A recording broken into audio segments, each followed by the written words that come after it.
Hi there, and good evening, and welcome to the Jim Bohannon Show from Westwood One Radio.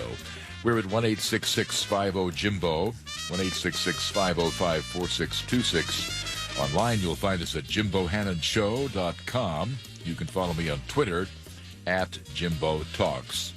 One thing that we had been talking about more, or at least hearing more about of late, has been cryptocurrency, a concept which I'm sure eludes many of us. It certainly, in the main, eludes me.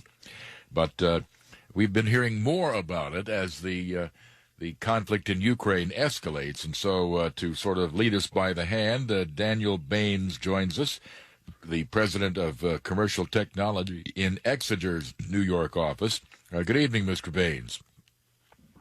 Hey, Jim. How are you doing? Thank you I'm very doing much well. for having me on today. Absolutely glad to have you on here. First of all, just a basic definition of terms, cryptocurrency.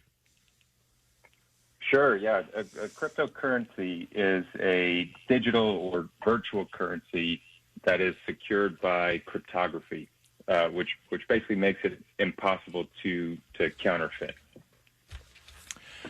Well, that's good that it makes it impossible to counterfeit. Now, I suppose there is a certain fiction about what actually backs up currencies such as the dollar, the euro, the pound, the yen, the yuan, what have you.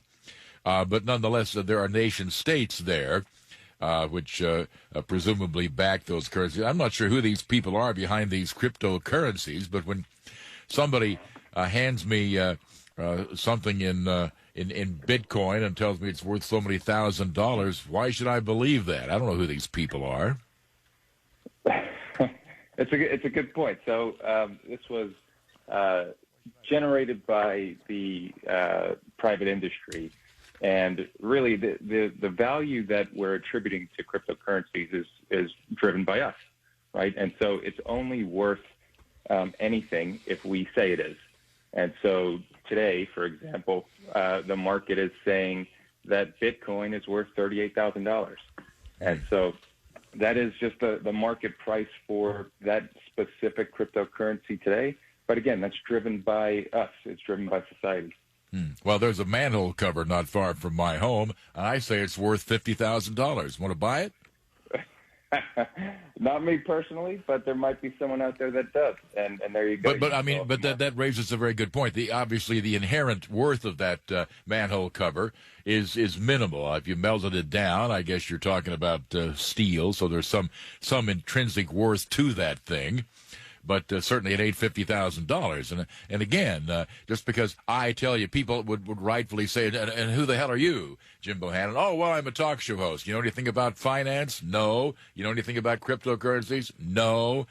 What do you know about manhole covers? Well, there's one right there, and I just said it's worth $50,000. I mean, this is the point, I think, at which I and a lot of other people sort of, this thing breaks down in their mind. That's nice to know, and that it can't be counterfeited. But, you know, I don't care if you can counterfeit this manhole cover or not. I mean, again, maybe I have some kind of, almost naive, childlike faith in the national backing of national currencies here. Maybe I just don't understand the basic point of such currencies in an era in which nobody really backs their currencies with, let's say, gold. And in point of fact, gold doesn't have any intrinsic value, really. It's a good conductor of electricity. But, I mean, it's shiny and it's pretty, but, I mean, our whole basis for a gold standard was always based on rarity and the fact, see, it shines. It makes a lovely crown for my head. I mean, I'll grant you, there was never anything really rational about any of these currencies. Now, isn't that reasonable to say? I think it is, and you bring up a couple good points there because you use the manhole cover example, right? That's something physical there, and there is an intrinsic value, as you said, in something physical like that. And so when you talk about cryptocurrencies and the fact that it is a digital or virtual asset, there is really nothing physical to point to. But going back to the point that you closed out with there.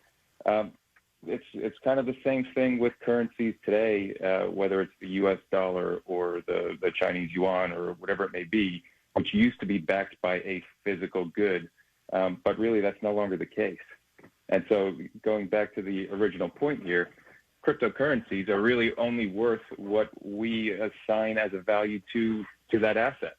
And so if you have someone that says, yeah, this cryptocurrency is worth $50,000, it only is worth that if someone is willing to buy that cryptocurrency for $50,000. Yeah, and that is a very important point that Daniel Baines makes there. Our number, by the way, 1-866-50-JIMBO, 1-866-505-4626. But again, when we look at the value of something, for example, let's say, let's look at a terrible scenario, not a pleasant scenario. Let's say that something causes the economy of this country to totally collapse. I mean, maybe an electromagnetic pulse attack or something here, but something apocalyptic. Okay, and you've got $50 in your wallet. Okay, now that could have gotten you a nice chunk of groceries. Wouldn't have fed your family for forever under existing costs, but it would have done all right. When we reach the point where a bottle of pure water, that is to say, clean water that you can trust to drink, and there are maybe a dozen such bottles left on the shelf, is your $50 going to buy that water? I mean, again, things would have changed rapidly under such circumstances because it is what we say it's worth. Well, that bottle of water may have been worth, a small number of dollars earlier. Now it could be worth $100 because it may be all that stands between me and my family dying of thirst. Again, it's what we say something is worth, and if you face a period of hyperinflation, a period of, again, as I mentioned, an apocalyptic example, but nonetheless, we're getting down, I think, to the very core of all of this, are we not? I think that's right. I think we are getting down to the core of that, and markets would fluctuate. And so if you're in your example of, the apocalyptic scenario, I imagine that certain core assets or certain core commodities, rather, like a bottle of water, would skyrocket in what it would take to trade for that water, whether it is a dollar or a cryptocurrency or, that manhole cover. We might have a currency based on the water standard, not the gold standard. But now that takes us again. What are the principal cryptocurrencies? We hear about Bitcoin, and honestly, I know there are a bunch of other such terms that I have no idea how many there are. But what are the major players in this field of cryptocurrency, in which many people, including people supposedly in the know, are in fact buying into whatever the value of these things are supposed to be? Who are the players? Sure, there's hundreds and probably thousands of players. The top ones, though, by market cap are Bitcoin, of course, is right up there at number one. Number two is Ethereum. It's a very popular cryptocurrency, and it's really based on the Ethereum platform that's been built. And then as you go down the list, you'll see Tether and Ripple, Solana, Cardano. These are different platforms as well that you're able to access and spend that cryptocurrency on that platform. And again, though, going back to that principle here, the price and market cap of these cryptocurrencies is based on a value that we're assigning to it, and so how popular that cryptocurrency is, Bitcoin being up there at number one. Now, at times of crisis, international crisis, and of course a lot of investors who seem to constantly be running around screaming, the sky is falling, the sky is falling. And if you see a period of crisis, even if it doesn't directly affect most of us that much, and Ukraine does not directly affect most of us that much, but it's upsetting to investors. And so they will often flee currencies. They will flee stock markets. They may go to the traditional hedges, precious metals, this sort of thing. And I'm wondering, do people, or maybe we haven't even had a chance to test this yet, but do people who are involved in cryptocurrencies flee the cryptocurrencies in times of perceived crisis? Oh, it's interesting. In the current crisis that we're seeing over in the Ukraine, we actually saw the opposite happen at first. So you saw the demand for cryptocurrency increase and the usage of cryptocurrency really come to the forefront, because allowing the cross-border transactions that Bitcoin does, for example, without the bank intermediary that we currently have in the wire system, allowing that immediate transaction over to the Ukraine in this case allowed for more than $100 million in crypto donations, which is a great positive out there. In the case of the Ukraine, again, one of the reasons here that we saw the uptick was not only for the good in the form of donations, but also potentially for some of the more nefarious or illicit activities. So perhaps trying to get around the sanctions that were being imposed by the U.S. and the EU on Russia. And so you did see an uptick in this case. Instead of fleeing the market, you saw a bit more activity there. Interesting. Well, as we go to a break here, would you have predicted that? I mean, I bring to the table virtually no knowledge about this sort of thing, but I would have said, no way. No way, these things are a house of cards. If people flee traditional currencies and the like, they will flock out of this. I would, of course, been, as you just noted, terribly wrong, but that's hardly surprising given what I don't know. But would you have thought that these things would have been a haven for investors? Not originally, and not a long time ago when this came out back, what was that, 12, 13 years ago when Bitcoin really started. So not way back then, but you know, the one thing that you could predict here is with the weapon that the U.S. and other countries have with applying sanctions on a certain nation. One of the I guess you can call it a benefit. One of the benefits of cryptocurrencies is that they're not regulated by any single government. And so I could have predicted that would be used more when these sanctions are applied. Very interesting. More to come. 1-866-50-JIMBO, 1-866-505-4626. I got smarter in the last 10 minutes. I hope you did too. But give us a call, 1-866-50-JIMBO, 1-866-505-4626 with Daniel Baines of Exeger, based in New York. He focuses on the firm's financial investigations, financial crime compliance, and technology solutions. 1-866-50-JIMBO. Back in a moment. I'm getting vaccinated with Prevnar 20. So am I, because I'm at risk for pneumococcal pneumonia. I'm asking about Prevnar 20 because there's a chance pneumococcal pneumonia could put me in the hospital. Age 65 or older, you may be at increased risk for pneumococcal pneumonia. Ask your doctor or pharmacist about getting vaccinated with Prevnar 20, pneumococcal 20-valent conjugate vaccine, a Pfizer vaccine that can help protect against pneumococcal pneumonia in just one dose. Prevnar 20 is approved for adults to help prevent infections from 20 strains of the bacteria that cause pneumococcal pneumonia. Continued approval may depend on a supportive study. Don't get Prevnar 20 if you've had a severe allergic reaction to the vaccine or its ingredients. Adults with weakened immune systems may have a lower response to the vaccine. The most commonly reported side effect was pain at the injection site. For additional common side effects and full prescribing information, please call 1-855-213-2138 or visit Prevnar20.com. I want to be able to keep my plans. So I'm asking my doctor about getting vaccinated with Prevnar 20. Today on Hey Culligan, sustainability and better water. Here's Sam. Hey Culligan, I'm really into sustainability. My clothes, my utensils, my food. But how do I get more sustainability from my water? Super question, Sam, and the answer is an always-on drinking water system from Culligan, which helps eliminate the equivalent of 15 billion single-use plastic bottles a year. Whoa, that's a ton of sustainability. 416,000 tons, Sam, and we're already on the way. Let us help you out with a free in-home water test with the local Culligan water expert at Culligan.com. I need tech that leaves my hands free during my work day and my workout. It's possible at Staples. I need tech for my home office that makes it easier to work from home. Also possible.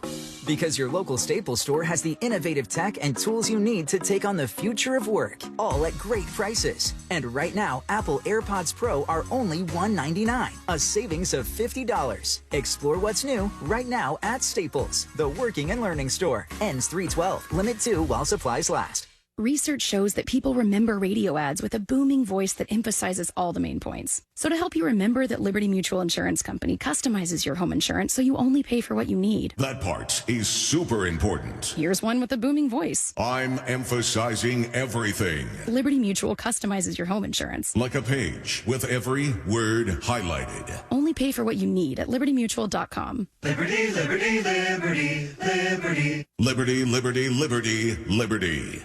Dirty exterior? Don't scrub it. Wet it and forget it. Wet and Forget, the easy outdoor cleaner. Wet and Forget works over time with Mother Nature to eliminate unsightly black and green stains on the exterior of your home with no scrubbing, power washing, or bleach. Use Wet and Forget on all your outdoor surfaces, including decks, siding, roofs, and patios. Wet and Forget's available in a concentrate or extreme reach hose-in. Purchase Wet and Forget in store or online at Lowe's, Menards, Ace, or Walmart.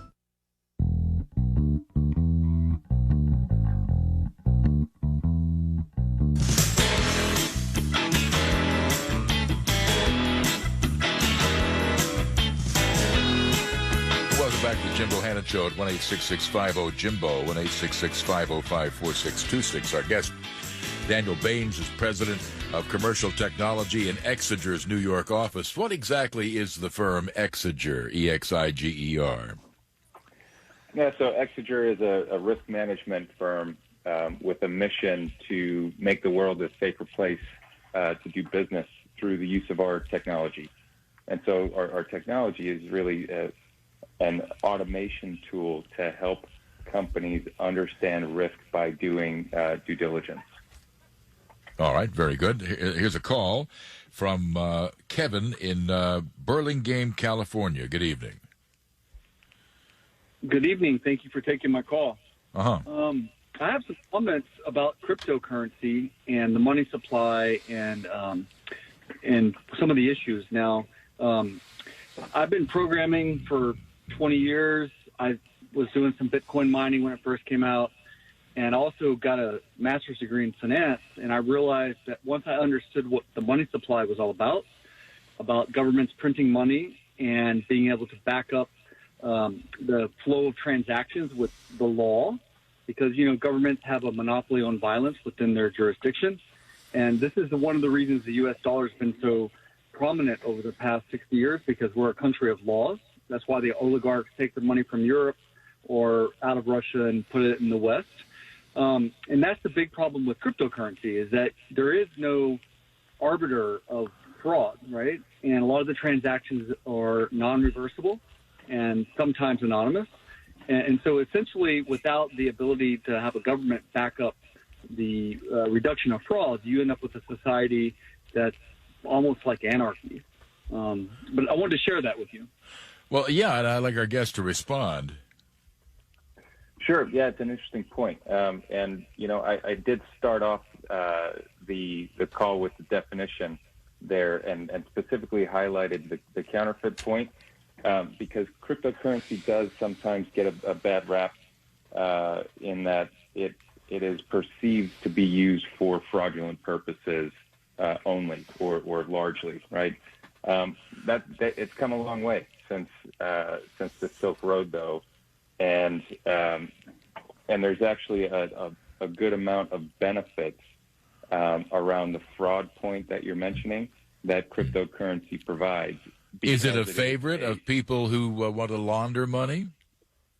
The anonymous point that the calling user raised there is an important one, because when cryptocurrencies or the users of cryptocurrencies were anonymous, yes, it was a much more preferred asset to be using to make purchases or launder money.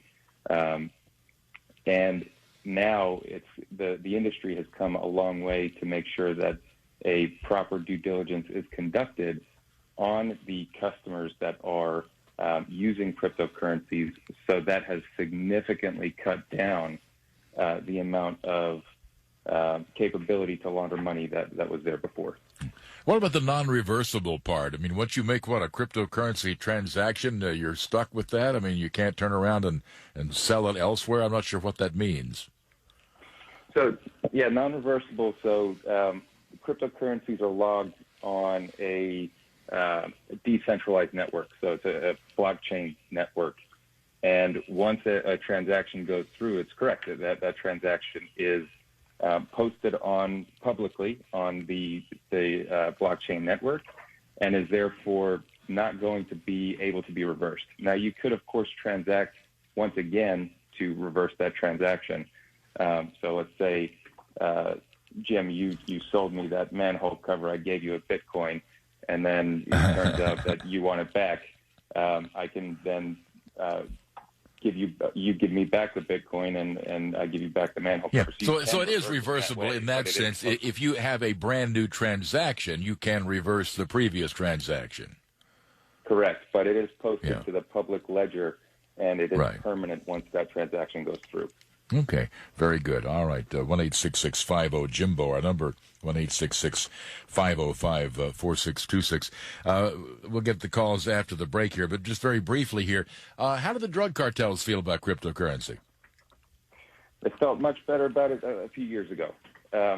Now there is more regulation that's coming down on these crypto exchanges that provide the ability to transact cryptocurrencies.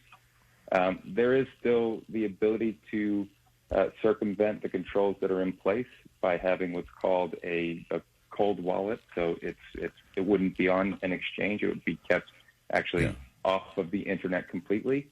But the exchanges that are out there, which is going to be before we got to have that explanation coming up in just This Week in Atlanta History, March 14th, 1921. The man who created the Chick-fil-A sandwich was born, Truett S. Cathy. Cathy inspired others by his personal work ethic based on the biblical principle, we're created for the purpose of giving. That's something we should believe and something we should practice. Truett's legacy, emphasizing people over profit and philanthropically giving, largely on behalf of disadvantaged children. And that's This Week in Atlanta History, brought to you by AM 920, The Answer.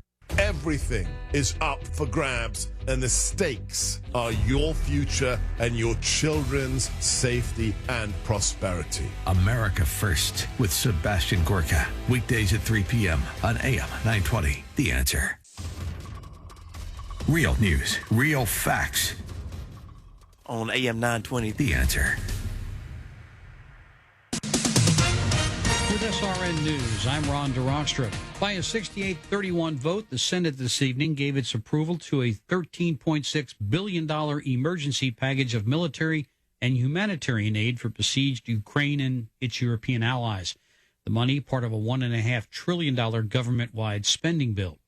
President Biden reportedly will announce tomorrow the U.S., along with the European Union and the Group of Seven, will move to revoke most favored nation trade status for Russia over its invasion of Ukraine. Stripping most favored nation status would allow the U.S. and allies to impose tariffs on Russian imports.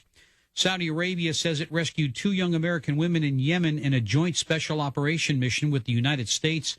Saudi Defense Ministry says the women, both teenagers, were being held by Iran-backed Houthi rebels in the Yemeni capital of Sana'a. This is SRN News. What is a neighbor?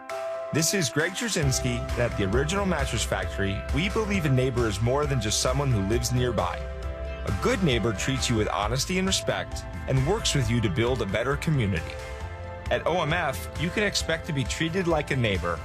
We offer our locally made, hand-built mattresses and box springs at a factory direct value because we know you deserve the best. Visit an OMF location today to experience the Original Mattress Factory difference for yourself. AM 920 is The Answer. Your answer on weather. But a few changes on the way the next couple of days. We're going to start off wet, even a few thunderstorms by Friday afternoon, Friday night, pretty mild. Then blustery and sharply colder as we start the weekend. Overnight cloudy, 48. Chance of a shower, a high of 61 Friday. Rain and thunderstorms likely Friday night. Some could be strong. From the Weather Channel here in Atlanta, I'm meteorologist Mark Thibodeau. From the AM 920 The Answer studios in Buckhead, it's 48 degrees.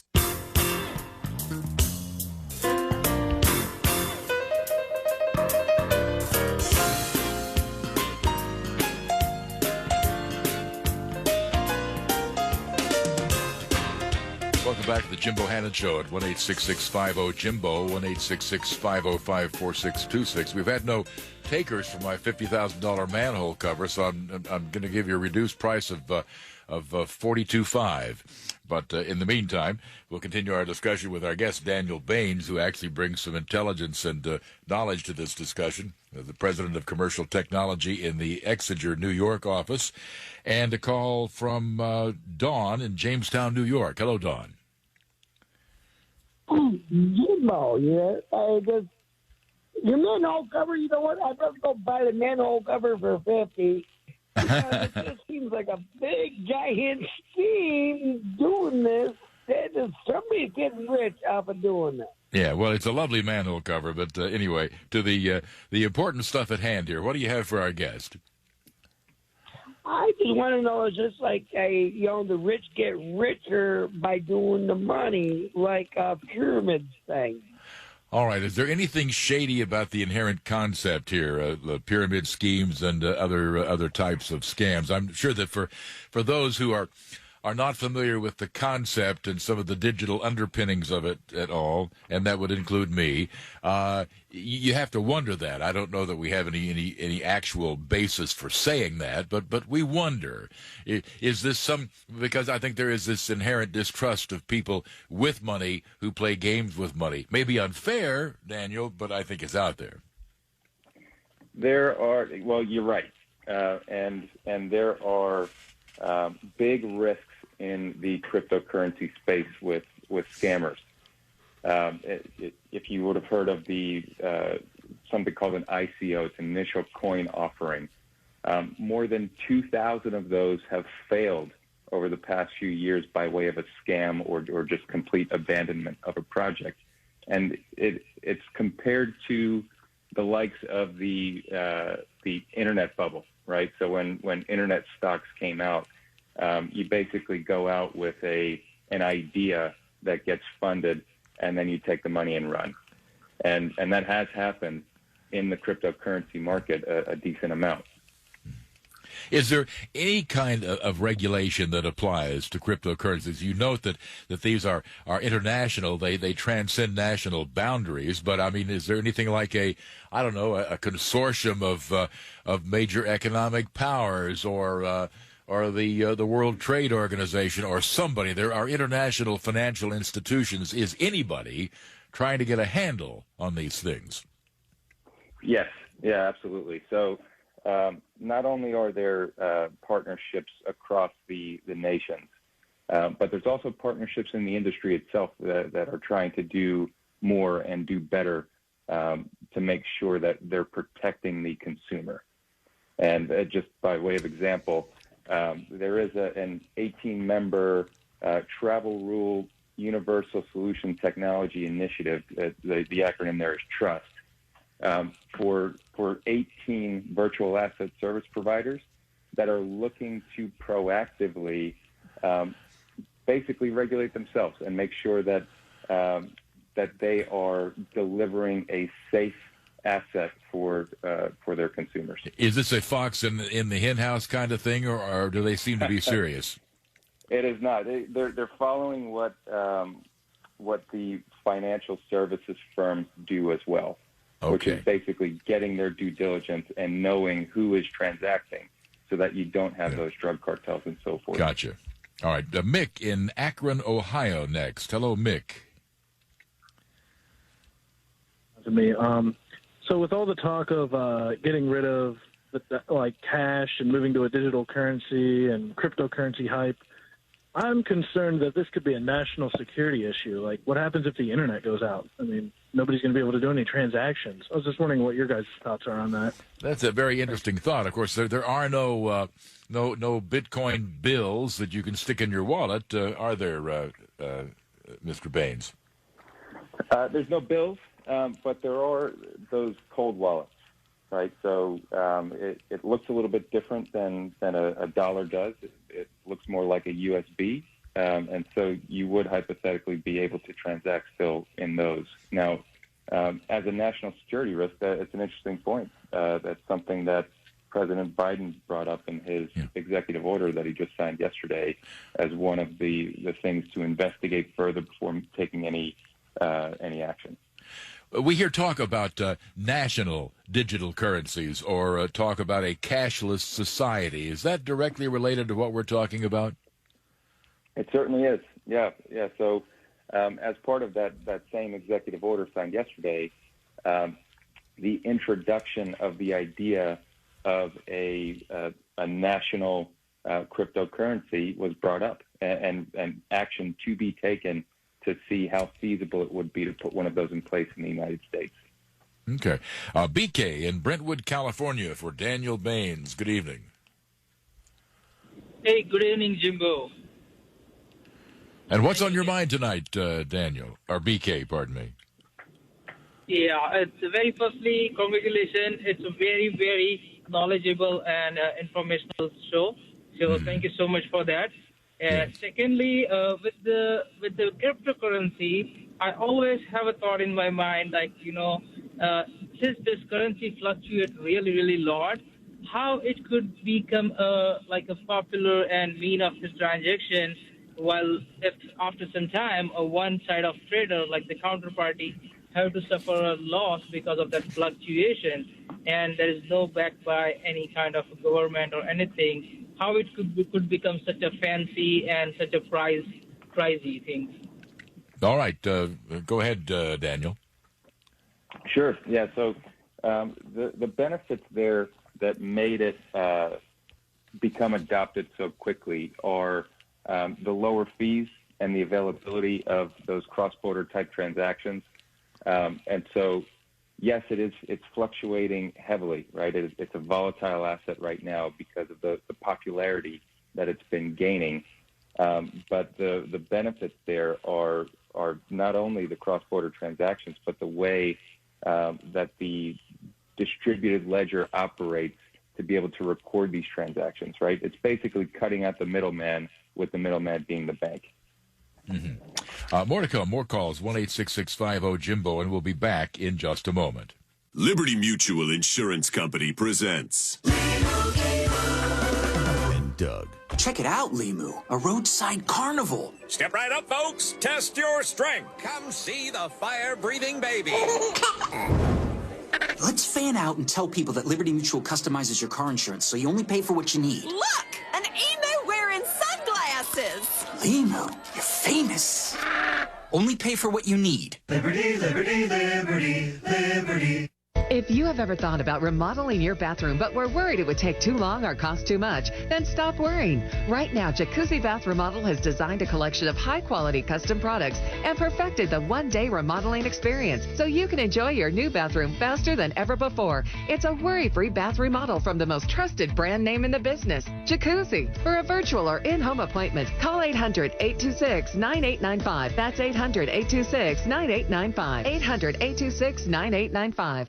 Susan, it's so great to finally be able to get together again. Oh, it sure is. And I really appreciate you picking up the bill. I'm happy to. I've got the extra cash. Since we've all been driving so much more again, I've been using Get Upside, the free gas app that pays you cash back for every gallon of gas you buy. Wait a minute. Are you saying you actually get paid cash when you buy gas with the Get Upside app? Yes, I get real cash back every time I buy gas. Does that actually add up to anything? I'll make $200 to $300 this year. Wow. Wow, that's serious extra cash. I'm downloading the free Get Upside app now. Download the free Get Upside app now to earn cash back every time you buy gas. Use promo code CAR for 25 cents a gallon or more cash back on your first tank. You can cash out anytime right to your bank, to PayPal, or an e-gift card for Amazon and other brands. Just download the free Get Upside app and use promo code CAR to earn 25 cents a gallon or more on your first tank. That's code CAR.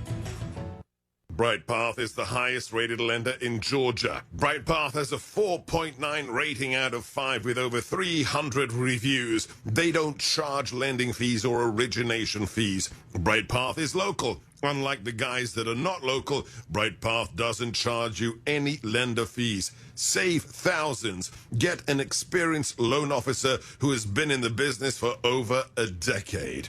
BrightPath has a ton of experience, and BrightPath has a seamless process without any hassles. BrightPath is your partner through the process. High home values, near historic rates. Every dollar you pay towards fees is less money you are getting with cash out. 1200 Ashwood Parkway, Suite 200, Atlanta, Georgia 30338. NMLS number 177208. Georgia license 24109.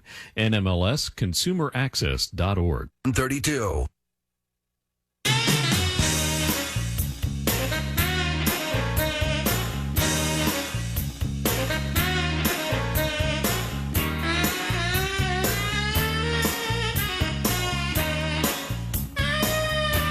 Welcome back to the Jim Bohannon Show as we try to get our brains wrapped around the concept of digital currencies and cryptocurrencies. And we're doing so with Daniel Baines, the president of commercial technology in the office of Exeger in New York City. As we go to the calls here, is there a difference between the term digital currency and cryptocurrency? It's largely one and the same, Jim. And so really those two terms are used almost interchangeably. Okay, very good. Here's Mike in Denver. Good evening, Mike.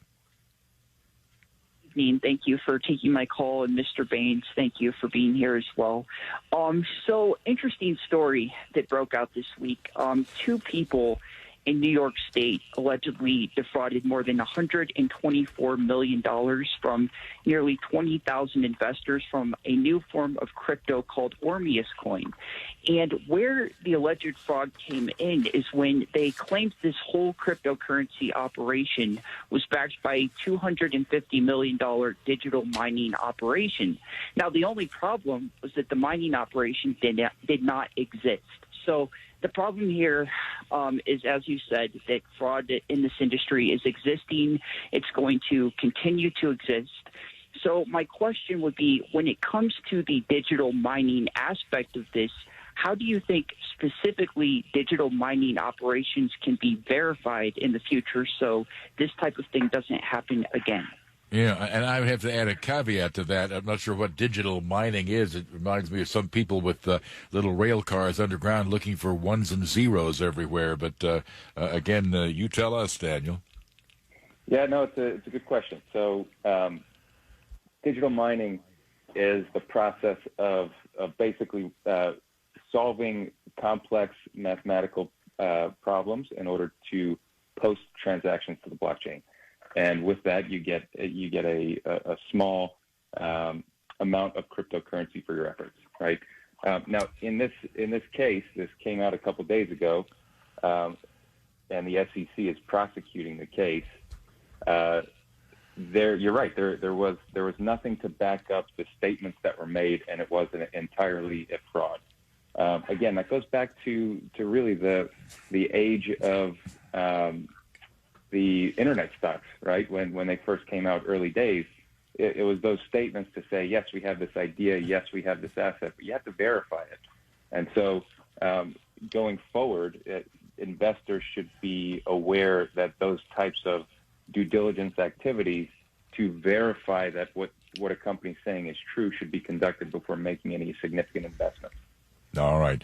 Let's go to Daniel in Wichita. Hello. Hi, Jim. Hi, Daniel Baines. I have two questions to ask you. Okay. First, do you think that Bitcoin has come about just because of the world has went to fiat money, and that El Salvador has adopted as its national currency? My second question is that our faith in whatever currency we have, any of the currency around the world, is what determines that value of that currency. And if that faith is lost, and they don't have the gold, silver, hard, tangible assets or the military to back their currency, then it becomes worthless. All right, thoughts on that, Daniel? Sure. So it's an interesting point about El Salvador and the fact that they're accepting Bitcoin. Have they abandoned their national currency, whatever it was, the peso or whatever? They've accepted Bitcoin, which no other country has as their currency. Ah, okay, go ahead. So other countries have actually made their own central bank digital currency to roll out. The Bahamas is there, Dominica, Grenada, and China's just launched theirs. So the digital currencies for each of these countries is also progressing. The second point that you raised there around the faith in value, currency, yeah, and the military to back it up and so forth. Really, that's generally more driven by trade, and so the U.S. is largely accepted and viewed as a currency to be trusted because of how much trade was conducted with the U.S. And so it became a preferred currency because a lot of people are using it for trade purposes. Now, that is shifting to some extent, and you do see countries like China doing very active in trade, and potentially the yuan becoming something a little bit more accepted more broadly. And so, yes, the military point does feed in there, but also trade factors in as well. We refer to something as being the reserve currency. The dollar holds that status. Could a digital currency someday become a reserve currency?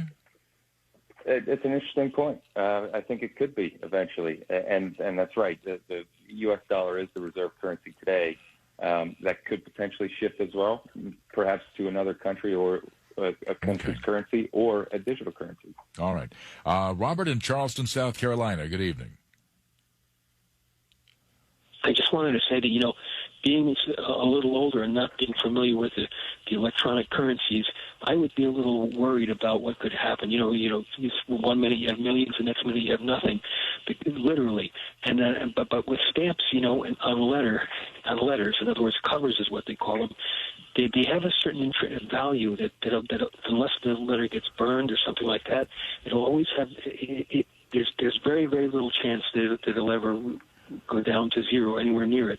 Some of those letters, they go for about 8.1 million euros, and that's about somewhere around $12.5 million for the most expensive ones for the Mauritius Islands, like the Mauritius red stamp, things like that. Well, let's say I've got one of these really valuable stamps, and I'm dying of thirst, and I'm talking to a guy who's got some nice water to drink. The value of those stamps just went way down. Maybe a bottle of water, Daniel. Yeah, and that's right. It goes back to that original concept of the asset's only going to be worth what other people are going to buy it for or say that it's worth to make that market. Yeah. More to come. Back in a moment. I'm getting vaccinated with Prevnar 20. So am I, because I'm at risk for pneumococcal pneumonia. I'm asking about Prevnar 20 because there's a chance pneumococcal pneumonia could put me in the hospital. Age 65 or older, you may be at increased risk for pneumococcal pneumonia. Ask your doctor or pharmacist about getting vaccinated with Prevnar 20, pneumococcal 20-valent conjugate vaccine, a Pfizer vaccine that can help protect against pneumococcal pneumonia in just one dose. Prevnar 20 is approved for adults to help prevent infections from 20 strains of the bacteria that cause pneumococcal pneumonia. Continued approval may depend on a supportive study. Don't get Prevnar 20 if you've had a severe allergic reaction to the vaccine or its ingredients. Adults with weakened immune systems may have a lower response to the vaccine. The most commonly reported side effect was pain at the injection site. For additional common side effects and full prescribing information, please call 1-855-213-2138 or visit Prevnar20.com. I want to be able to keep my plans. So I'm asking my doctor about getting vaccinated with Prevnar 20. Liberty Mutual Insurance Company presents And Doug. Check it out, Limu, a roadside carnival. Step right up, folks. Test your strength. Come see the fire-breathing baby. Let's fan out and tell people that Liberty Mutual customizes your car insurance so you only pay for what you need. Look, an emu wearing sunglasses. Limu, you're famous. Only pay for what you need. Liberty, liberty, liberty, liberty. Today on Hey Culligan, soft water, cleaner environment. What do you say, Greg? Hey Culligan, are you saying if I have a Culligan high-efficiency water softener, I'm also helping the environment? It sounds like you're saying it, Greg, and yes, you are, because with the Culligan high-efficiency water softener, you'll use less detergent, soap, and harsh chemicals, and that's good for the planet. Now you're saying it. You bet I am, Greg. Soft water and a cleaner environment is already on the way. Let us help you out with a free in-home water test from a local Culligan water expert at Culligan.com.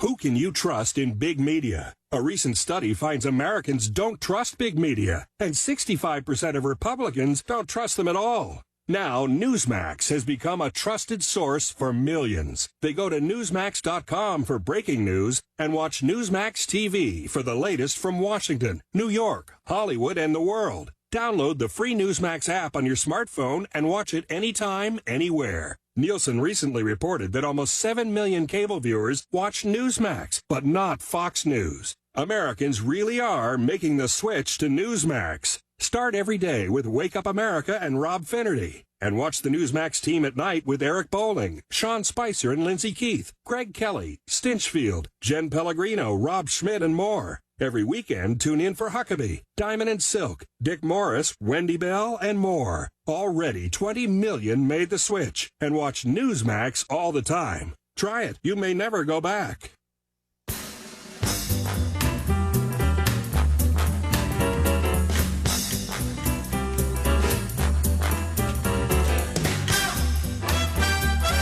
Welcome back to the Jim Bohannon Show at 1-866-50-JIMBO, 1-866-505-4626. Our guest, Daniel Baines, is the president of commercial technology at Exeger's New York office. We're learning about cryptocurrencies. And if you're on the line, we will get to your call because our guest has graciously agreed to extend into the next hour. Right now, let's talk to Denise in Egg Harbor Township, New Jersey. Good evening. Hi. This is a good one for you.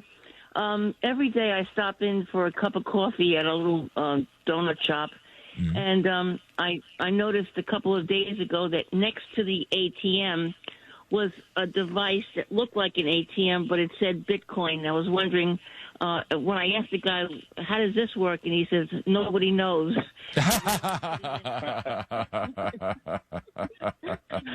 Well, what is it supposed to, be able to exchange something? I mean, you put in a buck and it gives you out an equivalent, I'm not sure what, since I'm not sure that Bitcoin is printed on anything, but do you know, Daniel, what such a thing would be? I mean, I'm not sure if they have automated, let's say Japanese yen to dollar machines.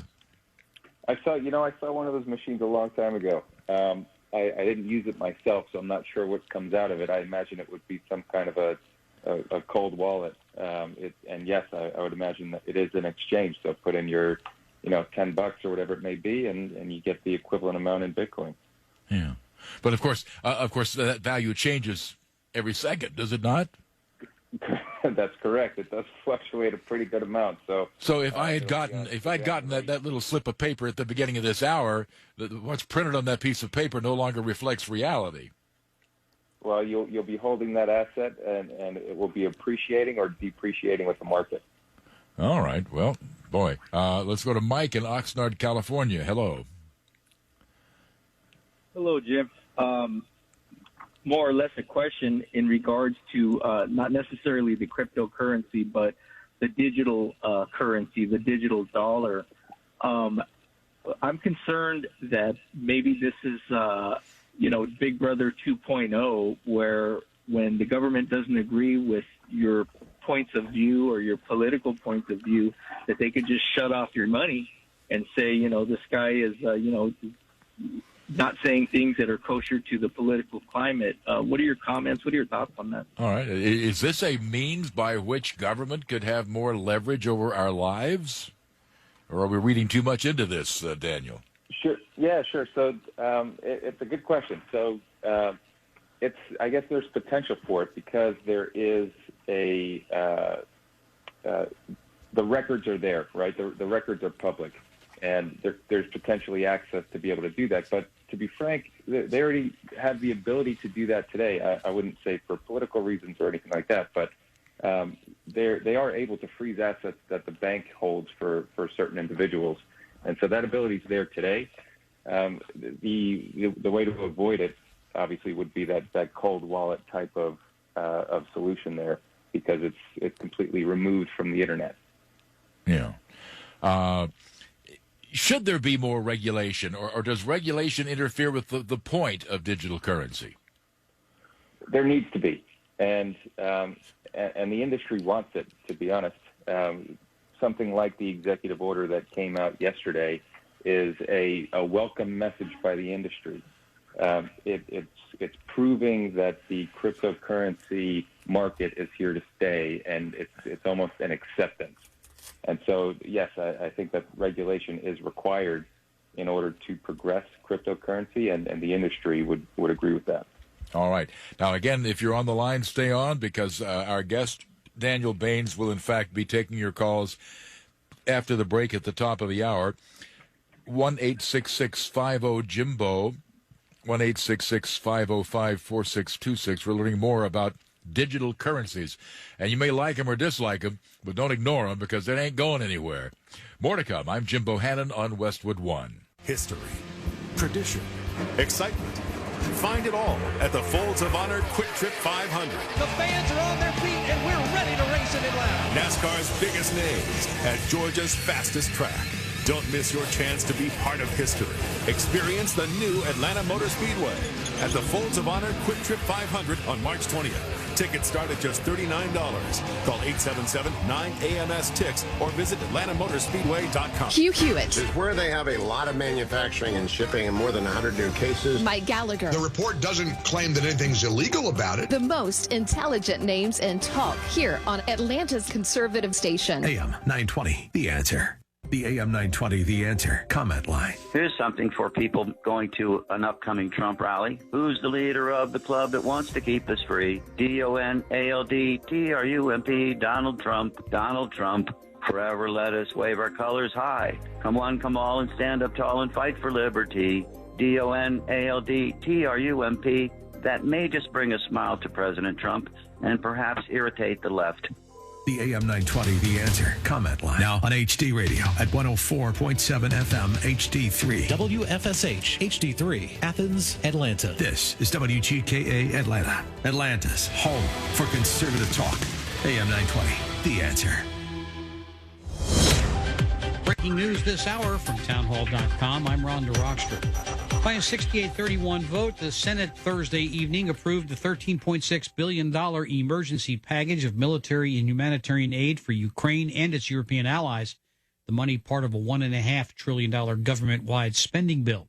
Meanwhile, refugees continue to pour out of Ukraine while a Russian convoy appears to have redeployed. Satellite images from above Ukraine appear to show a 40-mile convoy of Russian military vehicles has broken up, with armored units spotted near the airport north of Kyiv and some of the vehicles moving into forested areas. U.S. officials said Ukrainian troops have been targeting the convoy with anti-tank missiles. In his nightly video address, Ukraine's President Volodymyr Zelensky denied Russia's accusations that Ukraine is preparing an attack using chemical or biological weapons, saying it's a bad sign. If you want to know Russia's plans, he says, they are what Russia accuses others of. He said 100,000 people have been evacuated during the last 2 days from 7 cities under blockade, but that Russian tanks attacked an area of Mariupol that was supposed to be a humanitarian corridor. UN officials estimated that more than 2.3 million people have fled Ukraine and that 1.9 million are displaced within their own country. Jennifer King, Washington. Also at srnnews.com, President Biden reportedly will announce Friday the U.S., along with the European Union and Group of 7 countries, will move to revoke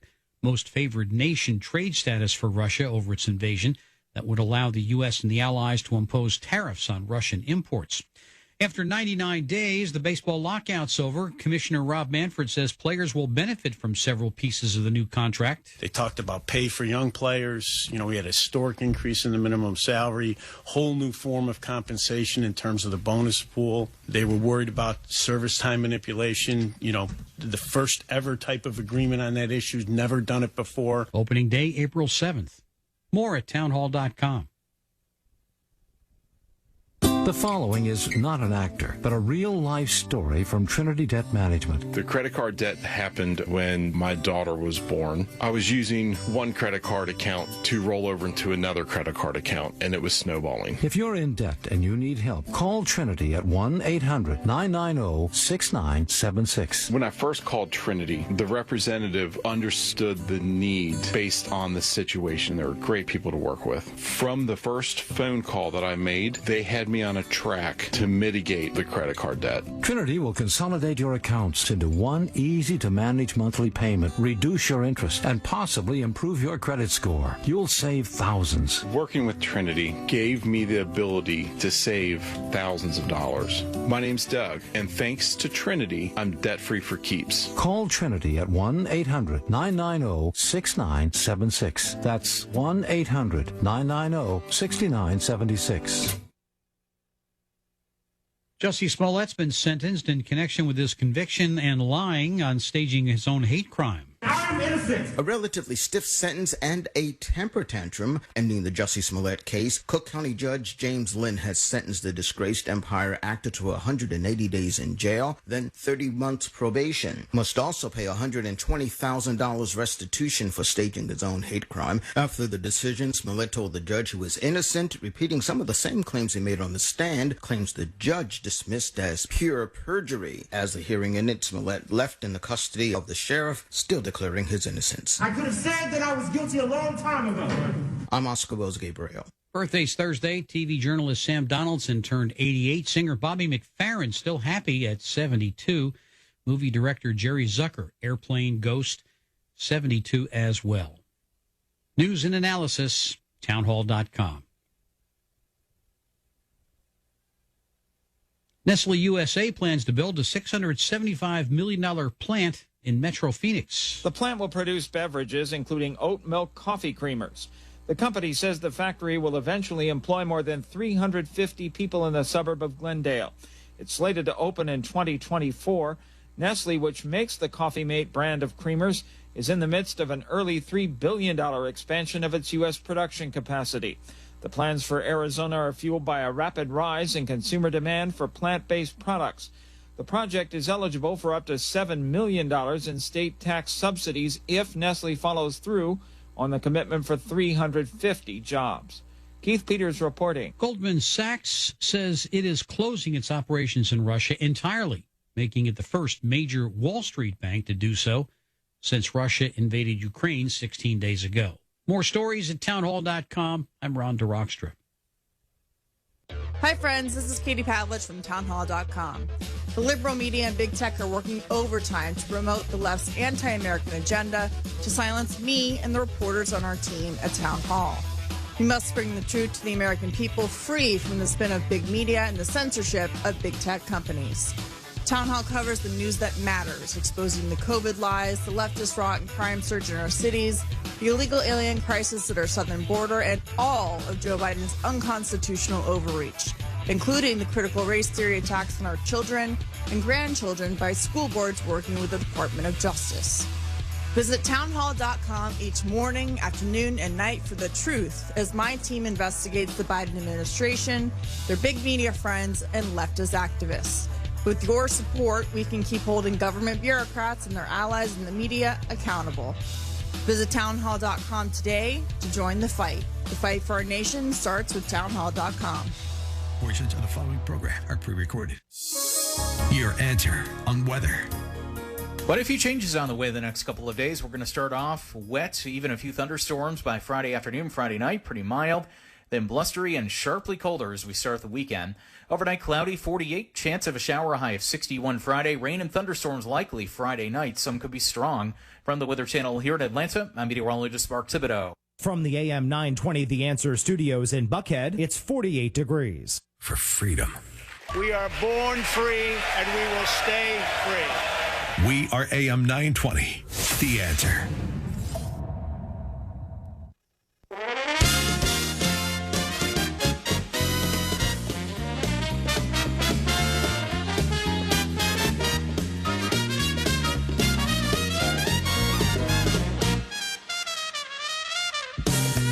Hi there, and good evening. Welcome to the Jim Bohannon Show from Westwood One Radio. We're at 1-866-50-JIMBO, 1-866-505-4626. Online, find us at JimBohannonShow.com. You can follow me on Twitter at Jimbo Talks, and we're taking more calls for our guest, who graciously agreed to stay over into this hour. Daniel Baines, the president of commercial technology in the New York office of Exeger, a risk management firm. He's been explaining cryptocurrencies to dodos like me and smarter people like you, such as Kurt, for example, in Jamestown, New York. Hello, Kurt. Do we have Kurt? Mr. Banks, I have a question for you that's going to border on egghead, but I can't seem to figure it out. Okay. When you are mining for cryptocurrency, you're in a competition to be the first to solve something and win. When you are recording cryptocurrencies for the chain, how does that cross over to mining? And my question then goes on a societal basis. Why would you need a currency that has so much volatility that you have to instantly take it in and out of the wallet to preserve value, to convert it to some other source? Thank you very much. And as a lead-in to answering those points, Daniel, how volatile is cryptocurrency? So it's incredibly volatile. Over the past few months, Bitcoin, I'll just use Bitcoin as the example here, but Bitcoin has fluctuated. It was all the way up at $60,000 per Bitcoin, and it's gone down to $30,000 per Bitcoin. And so that type of volatility is intense, and it's going to be more so than other currencies, other fiat currencies that you would be used to. Boy, volatility, that means a lot. I mean, that's an automatic huge black mark against this. Potentially. People use it as a storage of value, and so often as an investment as opposed to a dollar, for example, or a yuan. Yeah. And so it is viewed as an investment by a lot of people as opposed to a currency itself. All right. Well, then let's look at the other points that Kurt brought up. Oh, sure, yeah. On the mining part, the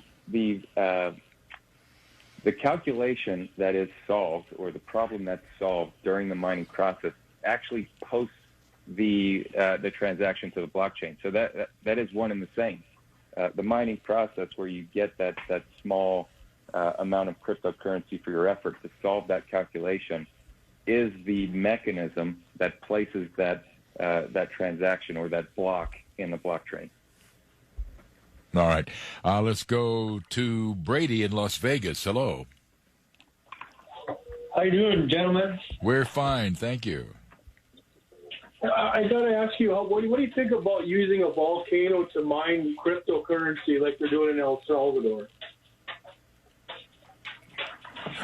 Okay. Not quite sure. Question, Brady? Using a volcano to mine cryptocurrency? I'm not sure what that means exactly, but maybe that was meant as a joke. I'm not sure. When we talk about mining cryptocurrency, we're not really talking about guys with little helmets with lights on them and tunnels under the ground here. Oh, yes, that's correct. So mining is really done by computer systems. This is a metaphor. Pick an axe. Yeah. Yeah. Okay. Very good, Brady. Paul, who's listening outside Topeka, Kansas tonight. Hello, Paul. Jimbo, thanks for taking my call. And Daniel, question. I lost about 8,000 in this last year in cryptocurrency, and can I take it off last year's taxes? Interesting. If somebody loses money in a cryptocurrency, is that a tax deduction? I don't know that if you're a tax expert per se, but maybe you know. I am not a tax expert, but I believe that could be, if you've sold it and it's a capital loss, that should be able to be written off. If it's a loss measured in dollars, right? That's correct. That's correct. And so the IRS identifies cryptocurrencies as property. And so if you bought and then sold a cryptocurrency and you've had a loss on it, you should be able to write that off. All right. Let me caveat that. Please talk to your tax accountant. Yeah, exactly. Yeah, this is don't automatically act on this advice here. Now, if in fact anybody can go along and just create a cryptocurrency, I guess if they're big enough. Why couldn't states or localities? We could go back to having New York currency and Connecticut currency like we had before the Constitution was adopted, and the power of printing money, how arcane that sounds, was left strictly to the federal government. Could this bring a return to what I guess would be unconstitutional usurpations of federal power, or has the U.S. Constitution suddenly become obsolete in this regard? It's interesting. There are actually some locales that are testing this out, and so I believe it was Miami has tried to institute their own cryptocurrency to be used in Miami, and so I think that there could be a market for that, but if the U.S. is going to generate their own cryptocurrency, which it sounds like they're researching that from the executive order, I think that would be the one that'll be preferred. Yeah, again, I'm just not sure that the powers conferred by the Constitution necessarily anticipate this kind of circumstances. The Congress shall have the power to lay and collect taxes, duties, imposts, and excises, to pay the debts, provide for the common defense, to borrow money on the credit of the United States, to regulate commerce, to coin money, regulate the value thereof and of foreign coin, and fix the standard of weights and measures. Now, Article 1, Section 8 of the Constitution, the Congress shall have the power to coin money and regulate the value thereof. Is that now a provision which is effectively obsolete? I don't think so, and I think that the moves that are being made by President Biden right now to potentially, or at least explore having a cryptocurrency, it is along the same lines of what you're doing with the dollar. It's just a digital currency that they're exploring. Okay. Here's a call from Joni near Pittsburgh tonight. Good evening, Joni. Good evening. My question is, how do you think the cryptocurrency market is going to be affected by the crisis in Europe? Sure, it's a good question. It's tough to tell because we haven't experienced something like that during the cryptocurrency age or era. What you've seen so far is some good and some bad. And so on the good side, the example of $100 million in cryptocurrency being donated to folks in the Ukraine to help with this crisis. And then on the potentially bad side, you have folks in Russia using cryptocurrency in order to bypass sanctions that are imposed by them by the European Union and the United States.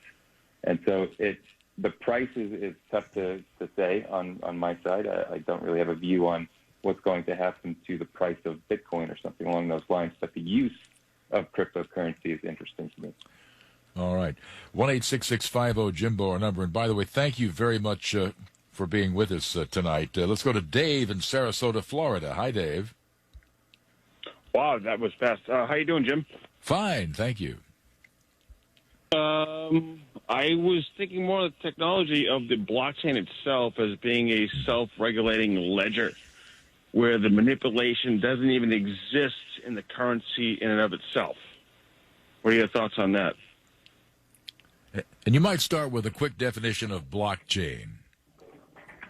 Sure. So the blockchain is a technology that is basically it's a distributed ledger that's enforced by a disparate network of computers. And so the blockchain, it links transactions to one another through that crypto mining process that we talked about earlier. And those transactions are then permanent, and they're viewable, they're public. And so anyone can go and search for crypto transactions through an Explorer program. And so the question there that you had was around the manipulation, right? And you're right that cannot be manipulated. The blockchain cannot be manipulated because of the distribution that you have across different computers tracking all of those transactions together. So in order to manipulate it, you would have to change that transaction on hundreds of computers all at the same time, because they would have to be checking in with one another in order to verify that's correct. And it's impossible. Well, I certainly have not become an expert in the last hour plus, but I guess my ignorance has diminished somewhat, and I'm very grateful, Daniel Baines. Thank you for sharing your expertise. Sure. I appreciate the time, Jim. This is great. Thank you very much. Daniel Baines, President of Commercial Technology in Exeter's New York office. That's a risk management firm. Special thanks to my old friend Lou Geiserman for arranging this interview. We'll come back and we'll talk some more. We can talk about this, although you'll be talking to me, not to Daniel. And we'll also be talking more